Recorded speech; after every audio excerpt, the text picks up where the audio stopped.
کہ آج کی رات میں اس کے وہ سارے گناہ ختم کر دیے جائیں جو اس نے سال بھر کیے ہیں، تو بس اتنا کرے کہ 2 رکعت نماز پڑھے، ہر رکعت میں سورہ حمد کے بعد 11 مرتبہ سورہ مبارک قل هو اللہ کی تلاوت کرے۔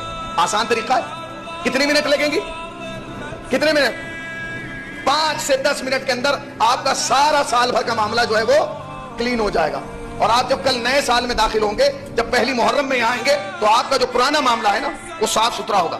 اب سید کہتے ہیں کہ اگر کوئی انسان آج کی رات یہ 2 رکعت نماز پڑھ لے سورہ حمد کے بعد 11 مرتبہ قل هو اللہ والی، تو آپ کہتے ہیں کہ اس کا پہلا کام تو یہ ہوگا کہ اس کے سارے سال کو نیکیوں میں لکھ دیا جائے گا۔ کیا لکھا جائے گا؟ کہ اس نے سال بھر جو ہے وہ نیکیوں میں گزارا۔ آپ اپنے آپ کو دیکھیں کہ سال بھر ہم نے نیکیاں کی ہیں؟ نہیں کی ہیں، مگر لکھا کیا جائے گا؟ کہ نیکیوں میں گزارا۔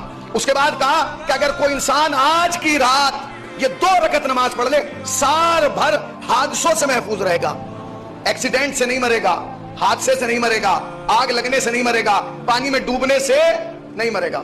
اور تیسرا جملہ جو انہوں نے لکھا وہ عجیب ہے، کہتے ہیں اگر آج کی رات کو یہ 2 رکعت نماز پڑھ لے اور وہ پڑھ کے مر گیا تو وہ سیدھا جنت جائے گا۔ اللہ اکبر۔ آج کی رات، یہ رات جو ہے یہ اہم ترین رات ہے۔